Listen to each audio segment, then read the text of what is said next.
Hi friends, இது ஒன்றும் புது டிப்ஸ் இல்லைன்னு நினைக்கிறேன், தெரியல. ஆல்ரெடி நீங்கள் வீட்டில் செஞ்சுருப்பீங்கன்னு நினைக்கிறேன். நான் ஆனால் எங்கள் வீட்டில் இப்போ தான் ஃபஸ்ட் டைம் இதை செய்கிறேன். இது வந்து தோசை உப்புமா. நைட்டு தோசை சுட்டோம், அது மீதி ஆயிடுச்சு. ஒரு 5 தோசை என்னமோ மீதி ஆயிடுச்சு. சரி, எங்கள் நைனா வந்து அது நான் சட்னி அரைக்கிறேங்கன்னு சாப்பிட்லான்னாரு. நான் வேண்டாம், எப்போவுமே தோசை சட்னி சாம்பாரே வா, ஏதாவது ஒன்று புதுசாக ட்ரை பண்ணலாம், நான் பண்ணுறேன்னு சொல்லிட்டு வந்து பண்ணிகிட்ருக்கேன்.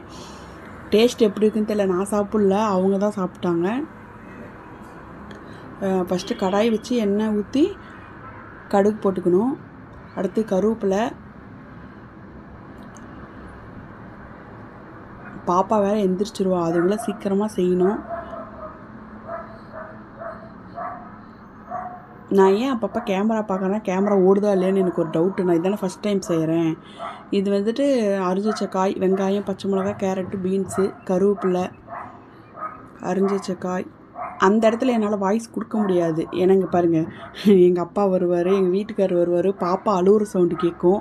அதனால் அந்த சவுண்டு ஃபுல்லாக மியூட் பண்ணிவிட்டு நான் வாய்ஸ் கொடுக்குறேன். ஆனால் இது எப்படி இருக்குன்னு எனக்கு தெரில. ஏன்னா இது ஃபஸ்ட்டு வீடியோனா நான் சமையல் பண்ணுறதுல இது ஒரு ஃபஸ்ட்டு வீடியோ. அதனால் எனக்கு இது சரியாக தெரியல. நைனா வந்து பாத்திரம் கழுவிட்டுருக்காரு. உங்களுக்கு சில பேருக்கு தெரியும்னு நினைக்கிறேன், எனக்கு குழந்த பிறந்திருக்கு. இப்போ தான் 1.5 மாதம் ஆகுது பாப்பாவுக்கு. அதனால் அம்மாவும் நைனாவும் என் கூட தான் இருக்காங்க. பெரும்பாலும் நைனா இந்த மாதிரி மீல் வேலை அவர் பார்த்துக்குவார். சாப்பாடு அம்மா பண்ணி வச்சுட்டு போயிடுவாங்க. நான் எந்திரிச்சு பாப்பாவோட துணிமணி துவைக்கிறது, பாப்பாவை பார்த்துக்கிறது, ரூம் க்ளீன் பண்ணுறது, இந்த மாதிரி தான் பண்ணுவேன். இன்றைக்கி சரி ஞாயிற்றுக்கிழமை, ஆனால் ஞாயிற்றுக்கிழமை நான் தான் சமைப்பேன். ஏன்னா அம்மா வேலைக்கு போகிறாங்க. ஞாயிற்றுக்கிழமை நான் தான் சமைப்பேன். அதனால தான் இன்றைக்கி காலையில் சரி தோசை இருக்குது, ஏதாவது உப்புமா மாதிரி பண்ணிவிட்டு அடுத்தது சாப்பாட்டுக்கு எதாவது ரெடி பண்ணிக்கலாம் அப்படின்னு பண்ணிகிட்ருக்கேன். எங்கள் அப்பா பாத்திரம் விளக்கி கழுவிட்டு இருக்காரு.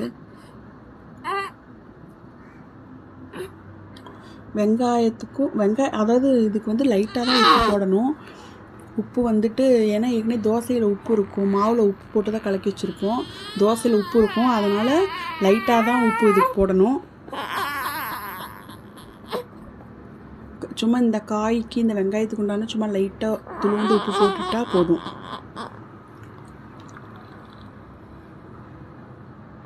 நான் அப்பப்போ எல்லாமே க்ளீன் பண்ணிடுவேங்க அந்த இடத்துல. அது எனக்கு ஆரம்பத்துலேருந்தே. இப்போ விட்டுட்டு போனால் இதெல்லாம் எங்கள் அப்பா பார்த்துக்குவார். இருந்தாலும் இதெல்லாம் எனக்கு பண்ணி ஒரு பழக்கம். அப்போ பண்ணது இப்போவும் கை வாட்டத்துக்கு அதுவே வந்துட்டுருக்குது. அப்பப்போ எல்லாம் கழுவி வைக்கிறது, தொடச்சி வைக்கிறதுன்ட்டு. பின்னாடி பாருங்கள், அவர் குழந்தைய வச்சுட்டு என்ன பண்ணிகிட்ருக்காருன்னு. ஏன்னா அழுக ஆரம்பிச்சிட்டா.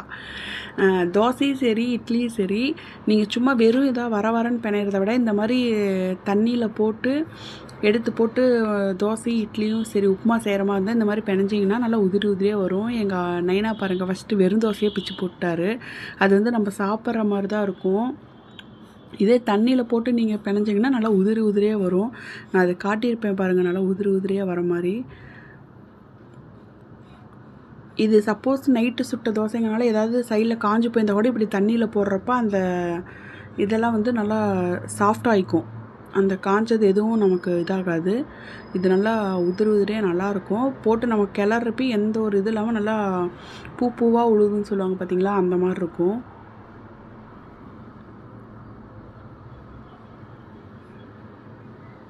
பாருங்கள், இப்போது நான் காட்டுறவங்கிட்ட இங்கே பாருங்கள் எப்படி நல்லா உதிரி உதிரியாக இருக்குன்னு பூவாட்டம். எந்த ஒரு இடத்துல எங்கேயுமே கட்டியே இருக்காது. நல்லா அங்கே பாருங்கள் உதிரி உதிரியாக எப்படி இருக்குன்ட்டு.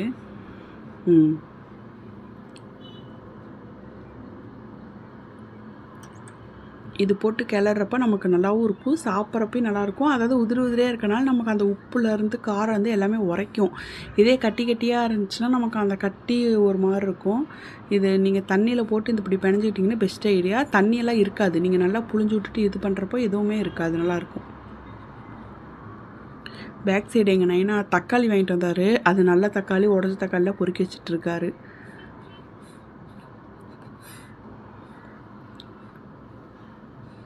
கொத்தமல்லி இல்லைங்க, அது அப்புறம் தான் போய் வாங்கிட்டு வந்தாங்க. அது கொஞ்சம் போட்டிருந்தா இன்னும் நல்லா வாசமாக நல்லா இருந்திருக்கும். இவ்வளோ தாங்க டிஷ்ஷு. நல்லா இருந்துச்சுன்னு தான் சொன்னாங்க. இட்லி உப்புமா மாதிரியே இருக்குதுன்னு சொன்னாங்க. ஆனால் என்ன, இட்லி உப்புமாவுக்கு கேரட்டு பீன்ஸ் எல்லாம் போட மாட்டாங்க. நான் கொஞ்சம் இதுக்கு கேரட்டு பீன்ஸு போட்டிருக்கேன். இதோட ஒரு ஊறுகாய் வச்சு நம்ம சாப்பிட்றப்போ நல்லாயிருக்கும்.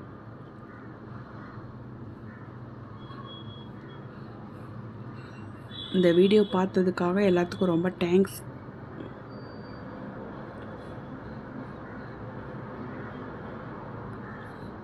Bye friends. நெக்ஸ்ட் வீடியோவில் சந்திக்கலாம்.